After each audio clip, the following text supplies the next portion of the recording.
It's harder to make a curve than it is a straight. So once you curve something, it's more expensive.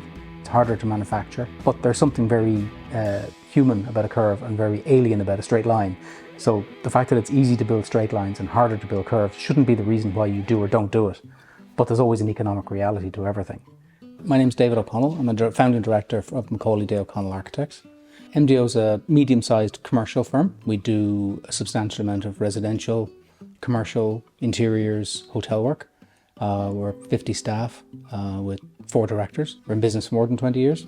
There are sites that we call, or projects we call hero projects, and they require an extra effort and deserve an extra input.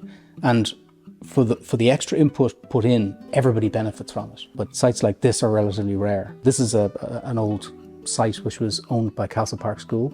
It was originally their car park and it was sold as a development site. But because of the location that it's in, it demands an extra effort to be put in. Or we felt it did, as did the local planners.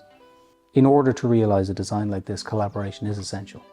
And it's collaboration with somebody who knows what they're talking about and will actually be doing the work, because otherwise you're still guesstimating. Design is a continuum. It starts from nothing and finishes with something. You start out with no ideas and you end up with a completed building.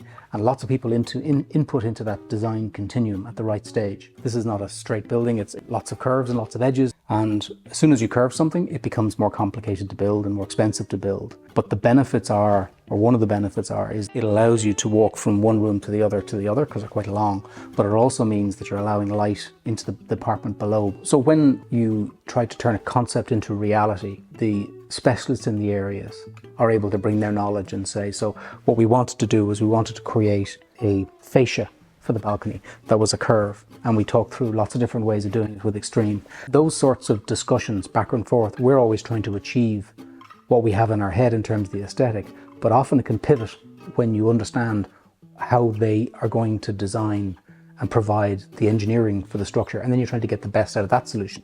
But actually the solution they came up with running the structural member as the external of the facade, meant that then we could get a very clean look to the outside. So it's a real collaboration, and that's the right way for it to be. This is a complex element of the facade, and there was a worry, and it was borne out by a number of people that were approached, just didn't have the capacity or the capability to do the balconies this complex. And it was only through a previous project we were involved with, Extreme, where we actually brought them to the table, where that was investigated, and we went through the process, and they said they'd be willing to take on the job. Could somebody else have done it? Possibly, but I don't think anybody else would have done it. So it needs a commitment and a willingness to put the time in and design the product to get the quality result you get out of it.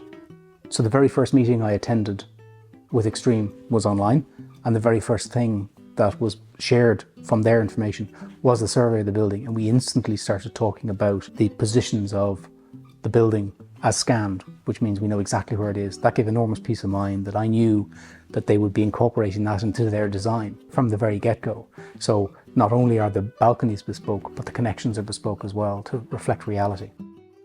The best result is no complaints. So when things go well, people who are busy just get on with it. So construction sites are busy environments, and the requirement for a modular balcony system, and when I say modular I mean made off-site to delivered to site, pretty much assembled, is to show up on time, to make it fit, to get it fitted quickly and move on to the next part of it. And the fact that that happened, and we didn't have to spend time on site trying to figure out where the balconies were, why they were late and why they didn't fit, is as good an accolade as you'll get. Attitude has to be right. Their attitude is exactly right. It's a collaborative attitude. How can we do the best thing for the job? Because ultimately everybody then benefits. There's no room in the industry for people who aren't collaborative. So we will always seek out people who are like Extreme, who will collaborate and have the right attitude. The result is better than we imagined. You imagine the architects or the designers will have exactly what they want in their mind, and they know exactly how it's going to be. And sometimes you turn up and it's not as good as you thought it was going to be. The built reality is always really hard to conceive completely. You know what it'll look like, but it's hard to know what it'll feel like. And this feels nicer than I thought it would. I think it's astoundingly good. Without hesitation, we'd put Extreme forward for more high density residential work. Without hesitation.